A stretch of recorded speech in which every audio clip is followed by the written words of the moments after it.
Alors bonjour à tous et bonjour à tous, bienvenue sur ma chaîne Finance Academy qui est donc dédiée à la bourse et dédiée au stock picking.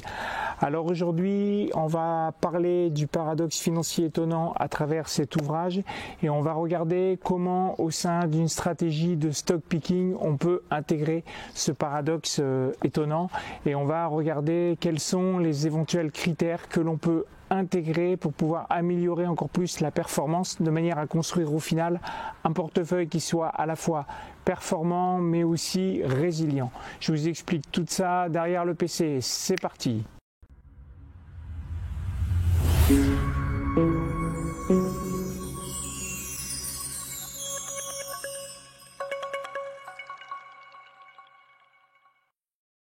Alors comment construire un portefeuille boursier qui soit peu risqué? Donc je vous ai mis ici l'extrait de la couverture du paradoxe financier étonnant, le lièvre et la tortue.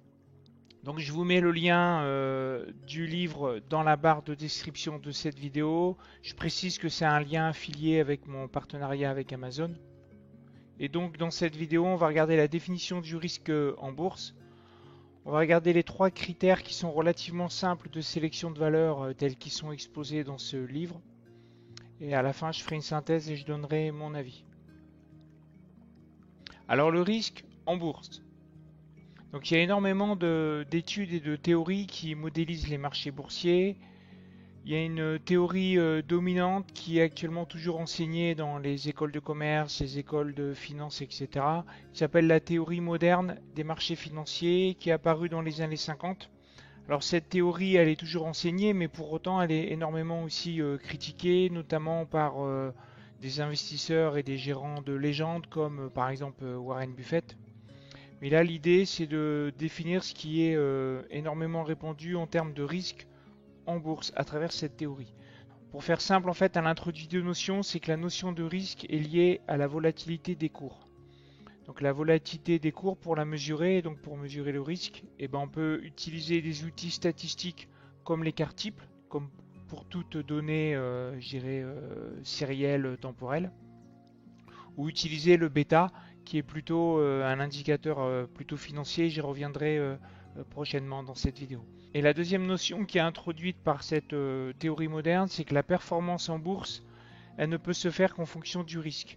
Donc si vous voulez en fin de compte une performance plutôt conséquente et élevée, ça va nécessiter d'aller chercher du risque et ça va donc nécessiter d'aller chercher de la volatilité. Alors le paradoxe financier étonnant, en fait il est décrit dans ce livre à travers une étude. Il faut savoir qu'il existe depuis la littérature, notamment depuis les années à peu près 70, il a été mis en évidence. Là on a un livre en français qui est au goût du jour. C'est pour ça qu'il mérite notre attention. Ce livre comporte une étude du marché US de 1926 à 2016 avec une base de données qui est plutôt fiable et qui est donc long terme. Ce qu'ont fait les auteurs, c'est qu'ils ont extrait de cette base 1000 capitalisations boursières les plus grosses. Ils ont exclu en fin de compte les penny stocks en dessous de 1 dollar parce qu'elles sont trop spéculatives. Et ils ont créé deux portefeuilles qui s'appellent Buy and Hold. Donc l'idée c'est de les garder le plus longtemps possible. Et ils les ont créés à partir du 1er janvier 1929. Donc le premier portefeuille était composé de 100 titres, donc issus de ces 1000 titres parmi les plus grosses capitalisations boursières de la base. Et ils ont pris les volatilités les plus élevées. Donc pour calculer la volatilité, ils l'ont fait de façon mensuelle et ils sont partis sur les 36 derniers mois. C'est pour ça que le portefeuille il commence qu'en 1929, alors que la base de données elle commence en 1926. Donc voilà pour le premier portefeuille. Le deuxième portefeuille, ils ont pris 100 titres aussi, et là ils ont fait l'inverse, ils ont pris les volatilités mais les plus faibles.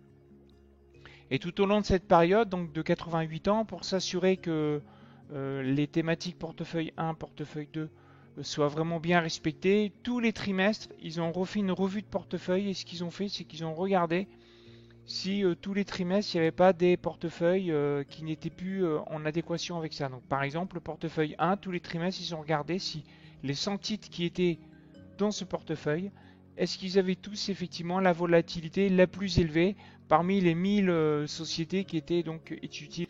Et ils ont fait pareil avec le portefeuille 2 avec comme critère la volatilité mais ce coup-ci la plus faible possible. Et si jamais il y avait des titres qui ne respectaient pas cette thématique, en fait, ils étaient vendus. Ils étaient donc remplacés par des titres qui étaient donc ici, par exemple, volatilité plus forte. Et qu'obtient-on en termes de résultats? Donc vous avez ici un indicateur avec une échelle logarithmique et vous avez là les années. Donc 1er janvier 1929, vous avez la création du portefeuille avec une base 100, on mettait 100 $. Et vous avez la vision à partir de là jusqu'en 2016. Et ce qu'on constate, c'est que le portefeuille qui a donc 100 valeurs à plus faible volatilité, ici en noir, en fait il surperforme beaucoup sur le long terme. Jusqu'à là à la fin, c'est 22 fois mieux que ceux qui sont à volatilité beaucoup plus élevée. Il y a une surperformance du portefeuille qui est peu volatile.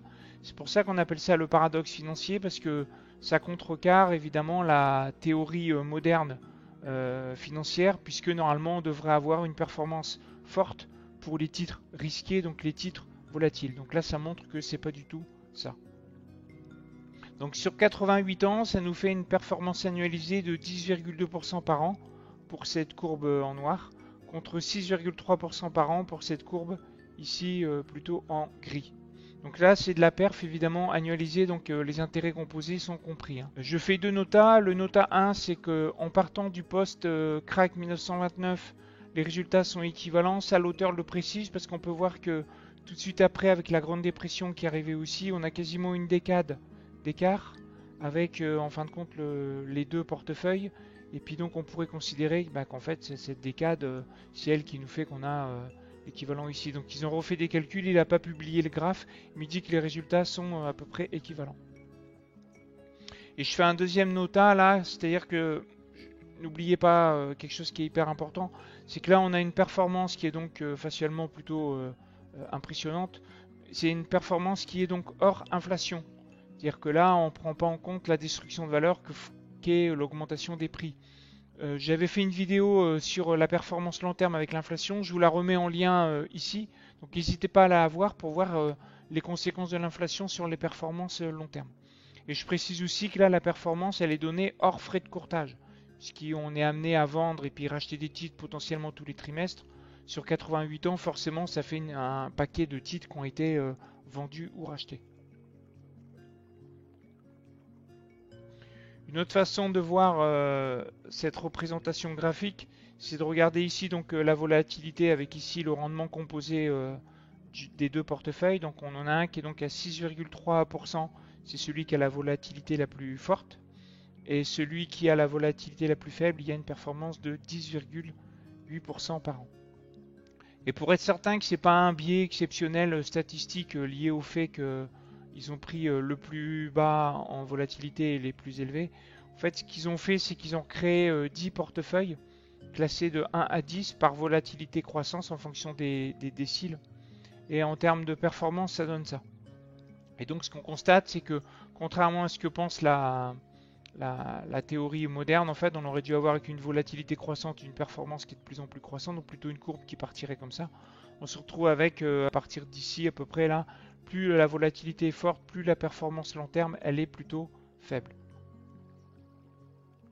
Alors des critères additionnels ont été prévus dans ce livre pour essayer de trouver un petit peu plus que les 10,8% par an sur 88 ans. Donc le premier critère, on l'a bien compris, c'est choisir une faible volatilité. Alors l'idée de l'étude là, c'était d'aller plus loin et d'ajouter d'autres critères. Donc l'auteur parle notamment par exemple de la stratégie value. Donc on pourrait imaginer que sur une stratégie value, on ajoute aussi ce critère de faible volatilité pour pouvoir essayer d'aller dans la cour des gagnants sur le long terme. Sans évoquer aussi les dividendes qui sont versés. Donc l'avantage de ça, c'est qu'en termes de données statistiques et en termes de mesures, c'est super simple à faire. Sans évoquer aussi les rachats de titres pour annulation. Donc ça crée aussi de la valeur pour l'actionnaire. Le souci, c'est qu'en termes de quantification, c'est beaucoup plus compliqué. Donc finalement, ils sont partis sur le critère 2, choisir une société qui verse un revenu.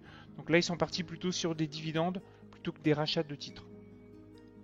Et le troisième critère qu'ils ont choisi en plus, c'est de choisir des titres qui sont en tendance haussière. Donc c'est la stratégie momentum. J'avais déjà fait une vidéo là-dessus sur la stratégie momentum ou le trend following. Je vous remets ici le lien, puisque il y a énormément aussi d'études dessus, statistiques, qui montrent qu'effectivement il y a aussi un biais statistique qui indique que les tendances par exemple haussières sur des périodes au-dessus de 6 mois ont plutôt tendance à durer. Donc ils ont créé un portefeuille ainsi, donc ils ont remis 100 titres dans ce portefeuille qui s'est appelé portefeuille prudent, qui coche à la fois les cases volatilité faible, mais aussi les dividendes qui sont versés et qui sont haussiers sur plus de 12 mois. Et pareil, tous les trimestres, ils ont revu ces critères pour éventuellement sortir ceux qui n'allaient pas dans ce portefeuille prudent et de rentrer des nouveaux titres qui étaient à nouveau éligibles.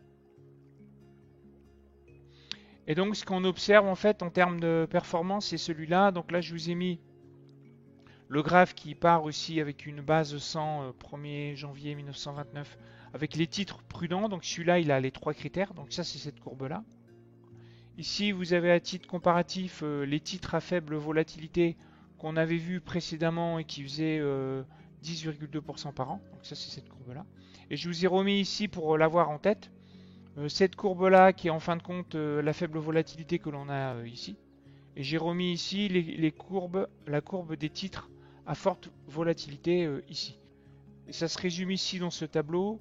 Les titres dits prudents avec les 3 critères font une performance de 11,2% par an comparé à 10,2% pour les titres à faible volatilité. Alors 1% par an ça paraît pas beaucoup, mais en fin de compte quand on regarde évidemment avec les intérêts composés sur 88 ans, regardez on a un petit peu plus d'une décade en fait. Donc c'est quand même énorme. Une autre façon de voir la surperformance des titres prudents, c'est de caler ça par décennie. Donc de 1930 jusqu'à 2010. Donc ils ont classé les performances annualisées par décennie. Et on se retrouve avec en fin de compte des titres prudents qui tous les 10 ans ont toujours permis d'avoir une performance qui est positive. Donc hors inflation et hors frais. Tandis que si on regarde les titres qui sont plutôt risqués, donc assez volatiles, on voit qu'avec la grande dépression là, des années 30, on s'est retrouvé négatif. On voit qu'ici dans les années 70 pareil, et puis dans les années 2000 avec le crack 2000 pareil aussi. Ils ont regardé aussi comment se comportaient les titres prudents en fonction des thématiques de marché. Si on est plutôt dans des marchés baissiers, des marchés plutôt modérés autour de la rentabilité moyenne de 6-7% par an, ou dans des marchés plutôt assez haussiers. Et on se retrouve avec des titres prudents qui sont plutôt résilients dans les marchés baissiers. Ils baissent, mais beaucoup moins. Dans les marchés à croissance, modérée, ils surperforment. Par contre, dans les marchés plutôt assez haussiers, plus de 15% par an, ils sous-performent les autres titres de type. Et donc, quid des années post-2016, puisque la publication s'est arrêtée à partir de 2016, notamment l'année 2020 avec la crise Covid. Donc pour répondre à ça, en fin de compte, il y a les auteurs du livre, ils ont un site internet en fait qui s'appelle paradoxinvesting.com, puis là j'ai mis la version en français. Vous pouvez aller sur ce site et vous avez des mises à jour régulières. Donc notamment, ils ont fait la mise à jour ici depuis la publication 1915-1916. Mise à jour là du 13 février 2021 avec donc ici le crack Covid. Donc vous avez ici les années qui ne sont pas donc publiés dans le bouquin. Vous avez ici les titres prudents avec les fameux 3 critères et vous avez ici les titres qui sont plutôt risqués. Et on constate évidemment que la surperformance elle continue, mais pour autant ce qu'on constate c'est que depuis le crack en fait 2020, ils ont remis ici la performance avec les 10 portefeuilles les plus risqués. Donc là vous avez les moins risqués, ici vous avez les plus risqués, donc les plus volatiles. Et on constate par exemple que pour l'année 2020, les 3 derniers déciles des titres les plus volatiles surperforment énormément, en fin de compte, les titres peu volatiles, puisque globalement on se retrouve avec des performances 30, 22 ou voire même jusqu'à 70% pour les titres les plus volatiles qui ont donc énormément rebondi.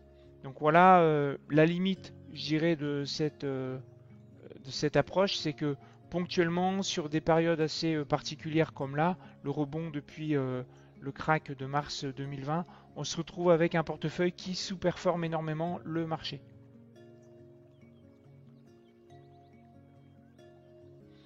Alors pour répondre à la question maintenant, en tant que particulier, quels outils je vais devoir prendre pour choisir mes supports d'investissement? Parce qu'en supposant que je veux prendre des titres à faible volatilité, je fais comment? Je les trouve où? Je fais comment? Donc j'ai remis ici les trois critères. Donc le critère 1, faible volatilité, donc on va parler du bêta. Donc ici, il nous faudra un bêta positif pour aller dans le sens du marché, puisque les bêtas négatifs vont plutôt dans le sens inverse du marché. Et vu que là, on est sur des marchés évidemment haussiers depuis, depuis des centaines d'années, vaut mieux avoir des bêtas plutôt positifs, mais pas trop, c'est-à-dire plus petits que 1. Donc tous les bêtas qui sont entre 0 et 1 sont donc à faible volatilité. Ça veut dire que quand vous avez un bêta de 0,5, quand le marché monte de 10%, vous montez que de 5%. Et inversement, quand le marché baisse de 10%, vous baissez que de 5%. Donc la faible volatilité dans les outils screener, il faudra prendre plutôt bêta plus petit que 1. Le deuxième critère, donc, c'est choisir des sociétés qui versent des revenus. Les auteurs proposent des rendements de dividendes versés supérieurs à 3%. Donc ça, dans les screeners, on le trouve aussi assez facilement. Et pour la partie momentum, choisir des tendances haussières avec des variations de cours supérieures à positives depuis plus de 12 mois. Donc c'est pareil, vous allez sur leur site et puis il y a tout un tas de screeners qui existent et ils expliquent qu'on peut screener à la fois des actions, à la fois des ETF. Il y a aussi des indices qui existent. Donc par exemple, il y a du SP500 à faible volatilité et il y a plus de 100 fonds qui sont disponibles sur ce thème. Donc si vous allez sur ce site avec le screener, c'est assez facile de pouvoir construire soi-même en fin de compte ces outils. Alors donc en synthèse et mon avis, alors ce livre il s'ajoute aux différentes études qui existent déjà sur le sujet de la performance des actions peu volatiles depuis les années 70. Donc oui, effectivement, les actions peu volatiles surperforment et notamment avec des mises à jour jusqu'à début 2021, on le constate. Donc pour moi maintenant, le particulier, il a deux choix. Le choix 1, c'est pour pouvoir intégrer des actions peu volatiles dans une stratégie long terme. Il délègue à des fonds qui sont à faible volatilité, estampillés comme ça, ou alors à des ETF qui sont aussi spécifiques sur les composantes à faible volatilité. L'avantage, c'est que vous avez peu de temps à consacrer à cette stratégie. Cependant, faites quand même attention aux frais. Après, le deuxième choix, c'est que vous choisissez vous-même vos valeurs. C'est-à-dire vous voulez choisir vous-même des valeurs spécifiques qui seront à faible volatilité, etc. Donc ça va vous demander du temps, ça va vous demander du suivi et il faudra faire attention à la pertinence des indicateurs si vous faites par des screeners. Donc, notamment par exemple, si je prends le cas du dividende, les dividendes ils sont donc dans des screeners ajustés en fonction des dividendes passés, mais ça ne présage pas effectivement des dividendes futurs. C'est pour ça qu'il faut s'intéresser, pour pouvoir voir la pérennité du dividende, il faut s'intéresser à l'entreprise, voir si les free cash flow vont pouvoir être récurrents, etc. Et il y a une autre façon de faire que vous pouvez aussi intégrer dans votre choix numéro 2 où vous êtes vous-même stock picker. Voyez cette composante de action à faible volatilité comme un outil supplémentaire dans votre couteau suisse. Peut-être que vous avez déjà une façon de faire en stock picking avec des critères qui sont les vôtres. Ajoutez celui de la performance long terme sur les actions peu volatiles selon des choix que vous pourrez avoir pour ajouter des nouveaux dossiers par exemple. Alors le pourquoi. Donc ce livre il explique très bien pourquoi ce paradoxe il est si peu exploité. Il explique pourquoi toute la profession financière va très peu vers quelque chose qui est donc établi et encore vérifié en 2021 sur cette surperformance des titres à faible volatilité. Par contre, le livre, pour moi, il manque quand même une explication. Et il n'indique pas de piste sur les raisons de ce constat. C'est-à-dire qu'à long terme, les titres sont peu volatiles et sont plus performants. Donc, ok, mais alors pourquoi, en fin de compte, les titres peu volatiles sont-ils plus performants? Peut-être tout ça est lié à des secteurs particuliers qui sont peut-être peu à la mode. Ça, c'est une supposition que je fais. Ou peut-être aussi la communication financière des sociétés à faible volatilité, elle est particulière. Peut-être qu'ils sont prudents. Peut-être qu'ils sont juste milieu entre l'ambition et la prudence. Peut-être qu'ils communiquent juste ce qu'il faut et réalisent toujours ce qu'ils ont dit. Voilà, donc moi, j'ai pas vraiment de réponse à ça. C'est vrai que c'est intriguant de voir que les faits sont là, hein, c'est que les boîtes à faible volatilité en fait sont plus performantes. Mettez-moi dans la barre de commentaires vos éventuelles idées par rapport à cette question. N'hésitez pas aussi à me soumettre d'autres sujets thématiques en lien avec le stock picking que vous souhaitez voir abordés sur ma chaîne. Sur ce, je vous dis à très bientôt pour une prochaine vidéo. Ciao ciao!